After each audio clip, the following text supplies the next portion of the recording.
Good morning. டெய்லியும் நம்ம current affairs பார்த்துட்ருக்கோம். டெய்லியும் நம்ம 3லேருந்து 5 இஷ்யூஸ் பார்த்துட்ருக்கோம். இது நிச்சயமாக டெய்லி நோட்ஸ் மாதிரி எடுத்துகிட்டு வரும் பட்சத்தில் உங்களோட ப்ரிலிம்ஸ் எக்ஸாமுக்கு டெஃபினட்டாக இது நான் ரொம்பவே யூஸ்ஃபுல்லாக இருக்கும். ஸோ ரெசிப்ரோக்கல் டாரிஃப்ன்றது இப்போ நியூஸில் இருக்குது. யூஎஸ் இந்தியா மேலே இம்போஸ் பண்ணுவேன்னு சொல்லியிருக்காங்க.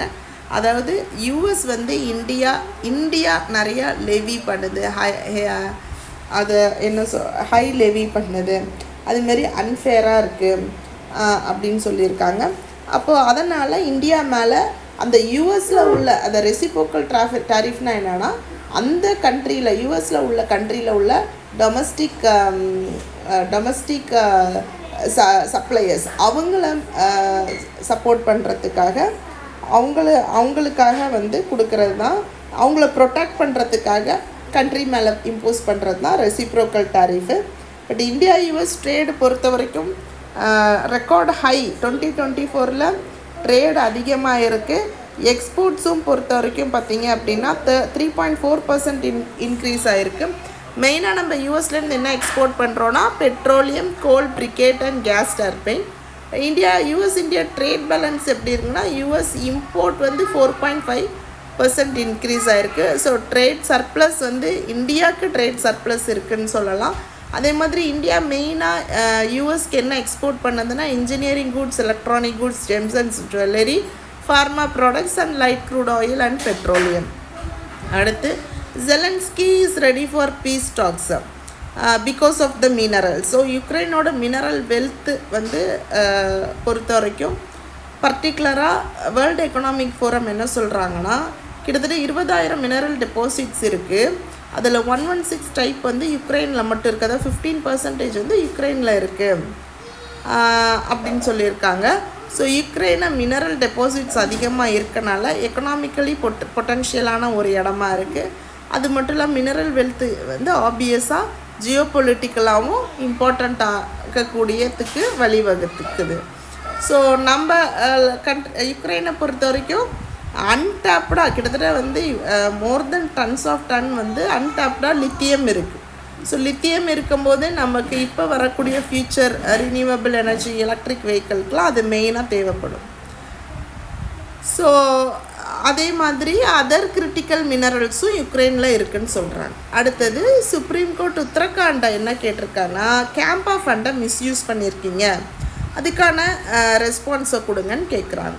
சிஐஜி ரிப்போர்ட் படி இந்த கேம்பா ஃபண்டை ஸ்டேட் ஃபாரஸ்ட் டிபார்ட்மெண்ட் மிஸ்யூஸ் பண்ணியிருக்குன்னு சிஐஜி ரிப்போர்ட் கொடுக்குறாங்க.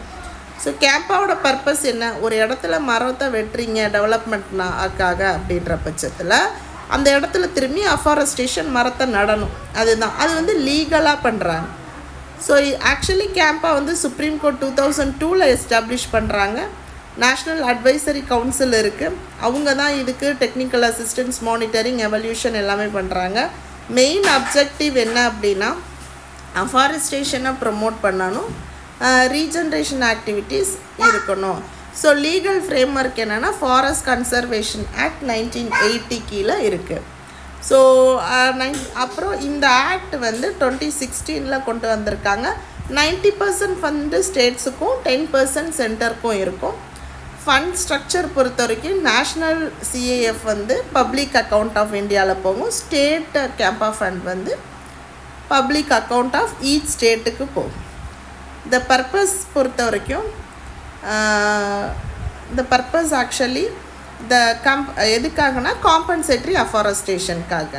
ஸோ இந்தியாவில் நிறைய அஃபாரஸ்டேஷன் ப்ரோக்ராம் இருக்குது. அதில் ப்ராமினெண்ட்டான ஒன்று national forest policy, national afforestation program, அப்புறம் green India mission. So election commission to use digital platform to reduce error.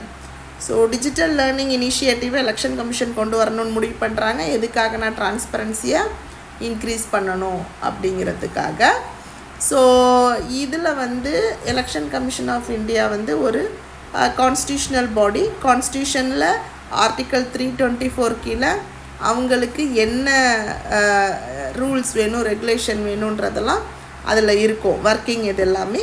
இப்போ ரீசண்டாக டெக்னாலஜிக்கலாக இன்னோவேட் பண்ணக்கூடிய சில ப்ரோக்ராம்ஸ் என்னென்னா சிவிஜில் எப்போது எலெக்ஷன் டேட் அனௌன்ஸ் பண்ண உடனே மாடல் கோட் ஆஃப் காண்டக்ட் வரும். மாடல் கோட் ஆஃப் காண்டக்ட்ன்றது எப்படி வந்து பார்ட்டியோ இண்டிவிஜுவலாக சொசைட்டியில் இருக்கணும் இருக்கக்கூடாதுன்றது. ஸோ அதை யாராவது வயலேட் பண்ணால் அதை வயலேட் பண்ணதை வந்து ரிப்போர்ட் பண்ணுறதுக்கான ஒரு இடம் தான் சி விஜில் ஆப்பு. சுவிதா போர்ட்டல்ன்றது பொலிட்டிக்கல் பார்ட்டியோ கேண்டிடேட்டோ ஆன்லைன்லேயே நாமினேஷன் ப்ராசஸ் பண்ணுறதுக்கான அது. கருடான்றது என்னென்னா பூத் லெவல் ஆஃபீஸர்ஸை கனெக்ட் பண்ணுறதுக்கான ஒரு ஆப். ஸோ இதெல்லாமே டிஜிட்டலி ஈஸியை கொண்டு வந்த initiative. So DRDO conducts trial of life support system for LCA Tejas. இது வந்து இண்டிஜினியஸ் இந்தியாவிலேயே டெவலப் பண்ணக்கூடியது DRDO. Onboard oxygen generating system வந்து இருக்கானா இதில் இருக்குது. எதுக்காக அப்படின்னா ஆக்சிஜன் ஏர்க்ரோவுக்காக அந்த இதை மேனேஜ் பண்ணியிருக்காங்க. சிலிண்டர்ஸ் தேவைப்படாது, லிக்விட் ஆக்சிஜன் சிலிண்டர்ஸ் இருக்காது. ஸோ ஹை லெவல் டெஸ்டிங் பண்ணியிருக்காங்க 50,000 above வரைக்கும். ஸோ இந்த கொஸ்டினை ஆன்சர் பண்ண முடியுமான்னு பாருங்கள். Explain the term reciprocal tariff and its impact on India by US in the time of trade surplus with the US. ரெசிப்ரோக்கல் டேரிஃப்னா என்னன்னு எழுதணும். அதுக்கப்புறம் அது ஏன் ஒரு கண்ட்ரி இன்னொரு கண்ட்ரியில் இம்போஸ் பண்ணுறாங்கன்றதை எழுதணும். அதுக்கப்புறம் பேசிக்ஸை எழுதிட்டு அதுக்கப்புறம் என்ன எழுதணும்னா ஈவன் தோ நம்ம ட்ரேட் சர்ப்ளஸ் யூஎஸோட இருந்தால் கூட யூஎஸ் ரெசிப்ரோக்கல் டாரிஃப் இம்போஸ் பண்ணுறாங்க இல்லையா, அதோட கான்சிக்வன்ஸ் என்ன இருக்கும் அப்படிங்கிறது உங்களுடைய ஸ்டாண்டில் நீங்கள் எழுதி முடிக்கணும். ஸோ மெயின்ஸ் வந்து ரொம்ப டஃப்பாக நினச்சா டஃப், நம்ம டெய்லி இந்த ரைட்டிங் ப்ராக்டிஸ் கொண்டு வந்தீங்கன்னா it can be done easily. So with that note, thank you, have a great day.